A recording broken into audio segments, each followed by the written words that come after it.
Hello students, this is Rani ma'am from unique classes and welcome you again. सबको welcome है। आज का हमारा सीरीज़ है सेंटेंस इम्प्रूवमेंट। ओके, काफ़ी हमने फ्रेजल वर्क किया, काफ़ी वोकैब वगैरह किया, आगे भी कंटिन्यू करेंगे। No need to worry, taking into consideration your exams. अभी तो आपके काफ़ी सारे एग्जाम्स हैं। ओके, बैंकिंग का भी आने वाला है, CHSL आ चुका है, FCI का भी नोटिफिकेशंस आ चुका है। तो this year you have whole lot of exams. तो कहीं ना कहीं आपको मौके का फ़ायदा उठाना है और कहीं ना कहीं सेट हो जाना है। ठीक है, यू हैव द अपॉर्चुनिटी, बस ग्रैब करना है। ठीक है, चीज़ों को ध्यान से समझना है, पढ़ते रहना है। इंग्लिश बहुत ब्यूटीफुल लैंग्वेज है। ओके, चलो आ जाओ, आज करते हैं सेंटेंस इम्प्रूवमेंट। सेंटेंस इम्प्रूवमेंट में बच्चों को दिक्कत आ रही है। ठीक है, ऑफलाइन बैच में भी मैं देखती हूँ, ऑफलाइन ऑनलाइन बैचेस में एरर बनाना बच्चों के लिए उतना मुश्किल नहीं है। बच्चों का कहना होता है कि मैम एरर तो चलो पता कर लेते हैं, बट सेंटेंस इम्प्रूवमेंट में करना क्या है कि एरर तो फाइंड आउट करना है, एरर तो पता लगाना है, बट सिर्फ ये नहीं देखना है कि एरर कहाँ पे है, साथ में सही वाला सेलेक्ट भी करना है। जैसे सेंटेंस इम्प्रूवमेंट में जो पार्ट में एरर होता है उसको वो अंडरलाइन कर देते हैं and then they will give you 4 options. 4 options आपके सामने हैं और चारों ऑप्शंस में से सारे ऑप्शंस इतने मिलते जुलते हैं, तो आपको क्या करना है कि उसमें से सबसे अप्रोप्रिएट वाला चुनना है। ठीक है, जो सबसे टेस्टी ऑप्शन है उसे चुनना है। ये देखो, there was little he could, ये सारा जो मैंने उठाया हुआ है ये क्वेश्चंस, ये हमारा 2017 का है। ठीक है, 17 का पेपर का सेंटेंस इम्प्रूवमेंट में कहीं ये क्वेश्चंस आपको प्री में मिल जाएगा, कुछ क्वेश्चन मेंस के। ठीक है, आने वाले क्लासेस में हम और भी सीरीज कंटिन्यू करेंगे। आ जाओ, first question, there was little, थोड़ा ठीक से समझना है। There was little he could do to save his battered reputation. ठीक है, लिटिल, लिटिल मतलब ना के बराबर, उसके पास बहुत कम गुंजाइश बची थी अपने रेप्यूटेशन को बचाने के लिए। रेप्यूटेशन का मतलब अपने मान सम्मान। ओके, अपना रेप्यूटेशन तो सब जानते ही, अपना मान सम्मान रेप्यूटेशन बचाने के लिए उसके पास बहुत लिटिल था, कोई ज़्यादा गुंजाइश नहीं था। उन्हें समझ में नहीं आ रहा था कि वो अपना बैटर्ड रेप्यूटेशन कैसे बचाए। अब थोड़ा सा ध्यान रखना है, अब आपके दिमाग में आएगा ये बैटर्ड क्या है। ठीक है, बैटर्ड क्या है, चलो अगर नहीं भी पता है फिर भी आप ऑप्शंस पे जा सकते हो। वर्ड देखो, सैल्वेज, रेक, डिस्ट्रॉय और नो इम्प्रूवमेंट, और एक तो हमारा सेव है। अब देखो, there was little he could do, वो हेल्पलेस था।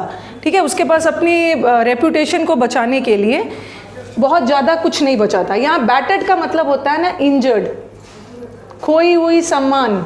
रेप्यूटेशन यहाँ सम्मान के सेंस में है, अपनी खोई हुई सम्मान बचाने के लिए उसके पास ज़्यादा कुछ नहीं बचा था।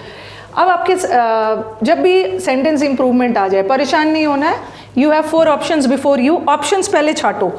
जिस दिन आप एलिमिनेशन करना सीख जाओगे, ओके, ऑप्शन छाटना सीख जाओगे, आपकी आंसर की एक्यूरेसी भी बढ़ जाती है। आप स्टूडेंट्स डर जाते हो 4 ऑप्शंस देख के। देखो, उसका जो रेप्यूटेशन, उसका जो मान सम्मान खोया था उसे उसको बचाना था। ठीक है, तो डिस्ट्रॉय तो होगा नहीं, अपने मान सम्मान को वो डिस्ट्रॉय नहीं करेगा। ओके, अपने मान सम्मान बचाने के लिए वो कुछ नहीं कर पा रहा था, डिस्ट्रॉय नहीं होता। रेक का भी मतलब होता है डिस्ट्रॉय, रेक करना भी डिस्ट्रॉय करना, ये भी नहीं होगा। 2 ऑप्शन तो ऐसे ही हट गया आपका, रेक भी हटा और डिस्ट्रॉय भी हटा, 2 ऑप्शन हटा। अब आपके पास बचा या तो आंसर होगा सैल्वेज और या तो आंसर होगा सेव। यहाँ पे बच्चे कंफ्यूज होने लगे क्योंकि बच्चों को लगा कि अपने मान सम्मान को आप सेव भी कर सकते हो, और सैल्वेज करना मतलब भी बचाना, सेव करना। सैल्वेज का मतलब भी बचाना और सेव का मतलब भी बचाना, तो यहाँ आपको दिक्कत आ सकती है। वैसे तो दोनों हो सकता है, लेकिन आपके पास दोनों ऑप्शन आ गया, तो उसमें क्या करना है, you have to choose the most appropriate one. दोनों में बारीक सा डिफरेंस है। सेव का मतलब है बचाना और सैल्वेज का मतलब ना एग्जैक्टली बचाना नहीं होता है, रिकवर करना। कोई चीज़ आपका, ठीक है, कोई चीज़ आपके साथ बुरा हो चुका है या कुछ नेगेटिव हो चुका है जिसको आपको फिर से उसकी वापसी करनी है। रिकवर, जैसे बहुत सारे लोग होते हैं ना, यूज़ करते हैं रिकवरी ऑफ हेल्थ। जैसे वो बीमार पड़ गया और वो रिकवर कर रहा है, ठीक है, नेगेटिव में चला गया, रिकवर कर रहा है, फिर से पुनः वापसी हो रही है। कोई चीज़ आपका इंजर्ड हो गया है, कोई चीज़ आपका खो गया है और पुनः रिस्टोर कर रहे हो, पुनः प्राप्त करना है, उसके लिए सैल्वेज का यूज़ है करना। अब ये सेंटेंस देखो, उसका बैटर्ड रेप्यूटेशन, इसका मतलब है कि उसका मान सम्मान ऑलरेडी इंजर हो गया है। ठीक है, और उसको अपना मान सम्मान फिर से वापस लाना है। जो चीज़ें खो गई है फिर से उसको वापस लाना है, उसके लिए हम क्या यूज़ करते हैं, सैल्वेज। तो यहाँ करेक्ट वर्ड सैल्वेज। सेव तो आप ऐसे भी बोल सकते हो, पैसे भी सेव कर सकते हो। ऐसा नहीं है कि आपका लॉस हो गया है और तब आप सेव कर रहे हो, लॉस होने से पहले भी आप पैसे को सेव कर सकते हो। बट रिकवरी कब होता है? जैसे पैसों की रिकवरी, जब आपका पैसा डूब गया है, लॉस में है, एंड उसके बाद आप पुनः रेस्टोर कर रहे हो, तो उसके लिए सैल्वेज होगा। और यहाँ पे थोड़ा बारीकी से वर्ड देखो, बैटर्ड। बैटर्ड का मतलब होता है इंजर्ड, उसका मान सम्मान ऑलरेडी इंजर्ड है, उसे फिर से वापस लाना है, पुनः वापसी करनी है, तो उसके लिए सबसे अप्रोप्रिएट वर्ड क्या है? सैल्वेज। ये हमारा आया हुआ है, प्री का ही है। द जज, नेक्स्ट सेंटेंस पे आ जाओ। द जज गेव द वर्डिक्ट। वर्डिक्ट का मतलब क्या है? डिसीजन। जज ने डिसीजन दिया गवर्नमेंट के खिलाफ, ओके, गवर्नमेंट के फेवर में नहीं, उनके खिलाफ में डिसीजन दिया जज ने। अब आपके दिमाग में चलो 4 ऑप्शंस है और कुछ नहीं करना है। स्टूडेंट्स को मैं अक्सर बोलती हूँ एक्यूरेसी बढ़ाने के लिए, ठीक है, अब तो आपका एग्जाम टीसीएस भी कंडक्ट कर रहा है, तो एक्यूरेसी पे वो भी ध्यान रखेंगे। एक्यूरेसी बढ़ाने के लिए ना, try to eliminate your options, अपने ऑप्शंस को कम से कम करना है, ताकि आपके आंसर की एक्यूरेसी बढ़ जाए और आपका काम ईजी हो जाए। सेंटेंस्ड, सेंटेंस का मतलब आपने सुना होगा, he was sentence to death. Sentence to death मतलब, एक तो सेंटेंस का मतलब है कोई पनिशमेंट सुनाना, कोई सज़ा सुनाना, तो यहाँ गवर्नमेंट ने कोई सज़ा नहीं सुनाया, गवर्नमेंट ने अपना डिसीजन दिया, तो सेंटेंस्ड वर्ड तो हटा, ये हट गया। अब आपके दिमाग में आएगा जज डिसीजन गेव भी कर सकता है, द जज गेव द डिसीजन, ये हम यूज़ करते हैं, द जज गेव द डिसीजन। द जज डिक्लेयर भी कर सकता है, प्रोनाउंस भी कर सकता है, तीनों है, तीनों आंसर हो सकता है, बट तीनों आ गया तो सबसे अप्रोप्रिएट आपको पिक करना है। यहीं पे बच्चों का दिक्कत आता है, ओके, वो स्टक हो जाते हैं, कंफ्यूज हो जाते हैं। अब दो सब में डिफरेंस देखते हैं। डिक्लेयर, गिव का मतलब तो सिंपली जज ने वर्डिक्ट लिया, बट कोई चीज़ ऑफिशियली, ओके, ऑफिशियली अनाउंस किया जा रहा है, ऑफिशियली घोषित किया जा रहा है किसी अथॉरिटी के द्वारा। अथॉरिटी तो समझ रहे हैं ना, कोई अथॉरिटी जो ऑफिशियल अनाउंसमेंट होता है, जैसे जज क्या है? जज भी हमारे एक अथॉरिटी है, तो किसी अथॉरिटी के द्वारा कोई चीज़ की घोषणा की जा रही है, तो उसके लिए प्रोनाउंस। ऐसे तो मैं भी अपना डिसीजन दे सकती हूँ, but I am not a authority, okay, I am not official any authority and all, तो यहाँ पे गेव नहीं होगा। डिक्लेयर का मतलब है ना, अपनी बात को थोड़ा सा एम्फोसिस डाल के, दबाव डाल के बोलना। जैसे डिक्लेयर तो मैं भी कर सकती हूँ, जैसे आई डिक्लेयर अ हॉलीडे, मैंने हॉलीडेज को डिक्लेयर किया, अनाउंसमेंट किया। बट कोई भी चीज़ ऑफिशियली अनाउंसमेंट होता है, ऑफिशियली अनाउंस होता है, तो उसके लिए हम क्या यूज़ करते हैं? Pronounce. Now let us come to the third one. If you talk to her nicely, अगर आप उससे अच्छी तरीके से बात करोगे तो she will probably allow you her notes. ये हमारा वर्ड है, ठीक है, इसी का सही ऑप्शन देखना है। अगर ये सही है तो answer no improvement. If you talk, अगर आप उसे अच्छे से बात करोगे तो वो आपको अपनी नोट्स दे देगी। अब चलो हम ऑप्शन एलिमिनेट करते हैं। अलाउ डैट यू हैव, ये ऑप्शन तो बिल्कुल भी नहीं होगा। इसलिए नहीं होगा, मैं अभी बताती हूँ। शी विल अलाउ, अलाउ एक ट्रांजिटिव वर्ब है, ओके, ट्रांजिटिव वर्ब हमने पहले भी वर्ब सीरीज में किया है। ट्रांजिटिव वर्ब हमेशा अपने साथ एक ऑब्जेक्ट लेता है। अलाउ आप किसी व्यक्ति को कर रहे हो ना, अलाउ हर, अलाउ हिम, तो अलाउ एक ट्रांजिटिव वर्ब है और अलाउ हमेशा अपने तुरंत बाद एक ऑब्जेक्ट लेगा, बट यहाँ तो ऑब्जेक्ट नहीं है। She will allow that you have, ये तो ऐसे ही हट गया, ओके। आई थिंक ये क्लियर हो रहा होगा। अलाउ एक ट्रांजिटिव वर्ब है जो अपने साथ तुरंत एक ऑब्जेक्ट लेगा, बट यहाँ तो तुरंत कोई ऑब्जेक्ट है नहीं, ये तो ऐसे ही हटा और ये ऑप्शन हटा फर्स्ट वाला। अब नेक्स्ट आ जाओ, लेट यू टू हैव। ये जो लेट वर्ड है ना, पहले तो लेट वर्ड है क्या? लेट भी वर्ब है, ओके, लेट भी वर्ब है जिसका तीनों फॉर्म सेम होता है, लेट लेट लेट। लेट हमेशा अपने साथ बेयर इन्फिनेटिव लेता है। आपको याद होगा हमने बेयर इन्फिनेटिव किया था। बेयर इन्फिनेटिव किसे बोलते हैं? इन्फिनेटिव विदाउट टू, ठीक है, इन्फिनेटिव का सेंस तो दे रहा है बट उसमें टू नहीं रहेगा। तो लेट वर्ड कभी भी अपने साथ इन्फिनेटिव नहीं लेता है, तो यहाँ पे टू हैव है, ओके। जैसे मैंने लिखा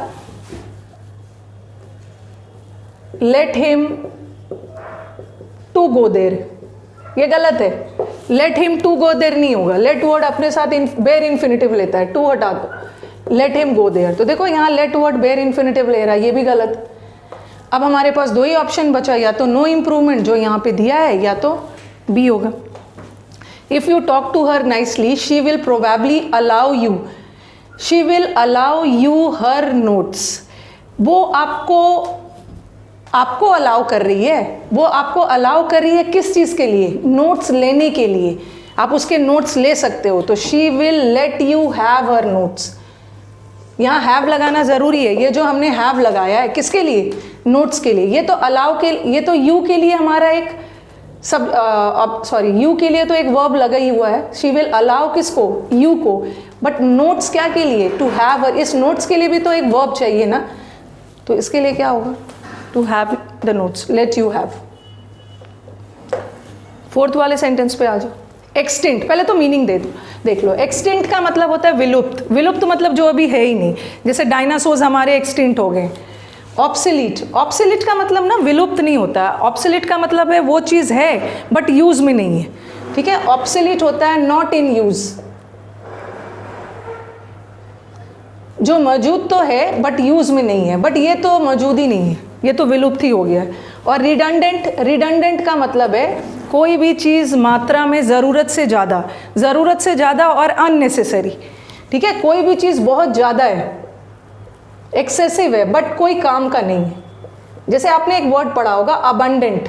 अबंडेंट एक पॉजिटिव वर्ड है। अबंडेंट का मतलब भी होता है ज़रूरत से ज़्यादा बट काम का। बट रिडंडेंट इज ज़रूरत से ज़्यादा बट बिना काम का। और एक तो नो इम्प्रूवमेंट। अब देखो सेंटेंस क्या बोल रहा है? The mobile phones have made digital cameras a little superfluous in today's world. Sentence बता रहा है कि मोबाइल फ़ोन ने जो डिजिटल कैमराज है उसको सुपरफ्लुअस कर दिया है। आज के वर्ल्ड में हम डिजिटल कैमरा यूज़ नहीं करते हैं, मोबाइल से ही काम चला जाता है, ठीक है। मोबाइल से ही काम चलाते हैं फ़ोटोज़ के लिए, ओके। तो ये क्या बोल रहे हैं कि अब डिजिटल कैमराज यूज़ नहीं होता है, अब मोबाइल फ़ोन यूज़ हो रहा है। इसका मतलब ये तो नहीं है कि लोगों के पास डिजिटल कैमरा नहीं है, लोगों के पास डिजिटल कैमरा है बट वो यूज़ में नहीं है। क्या हो जाएगा? ऑब्सोलीट। डिजिटल कैमराज हमारा एक्सटिंक्ट नहीं हुआ है, विलुप्त नहीं हुआ है, ठीक है, बट यूज़ में नहीं है। और रिडंडेंट भी नहीं बोलेंगे। रिडंडेंट का मतलब ऐसा नहीं है कि डिजिटल कैमराज बहुत ज़्यादा हो गया और अननेसेसरी हो, ठीक है। सुपरफ्लुअस का मतलब भी वही होता है। सुपरफ्लुअस का मतलब भी है ज़रूरत से ज़्यादा बट यूज़ में नहीं, ठीक है। बट ये तो यूज़ में है ही नहीं, so the answer is obsolete, ठीक है। तो every day will make a point, okay. आगे आने वाले सीरीज़ में will make it a point कि जहाँ से सेंटेंस इंप्रूवमेंट में जो इजी क्वेश्चन है वो हमें पिक करने की ज़रूरत नहीं है। जहाँ पे कॉम्प्लिकेशन है, ऑप्शंस बहुत क्लोज है, उसे हम करते रहेंगे, ठीक है। अगर आपको सेंटेंस अरेंजमेंट का वीडियो पसंद आया तो do give your comments. Comment box में अपने कमेंट्स लिखो। आपके सारे कमेंट्स और सजेशंस को फुलफिल आगे करते रहूँगी, ठीक है। अगर वीडियोस पसंद आया तो do like it and share it among your friends. जिसने अभी तक चैनल को सब्सक्राइब नहीं किया है, do subscribe it. You have the bell icon नीचे, प्रेस करो, आपको अपडेट्स मिलते रहेंगे। चलो, थैंक यू।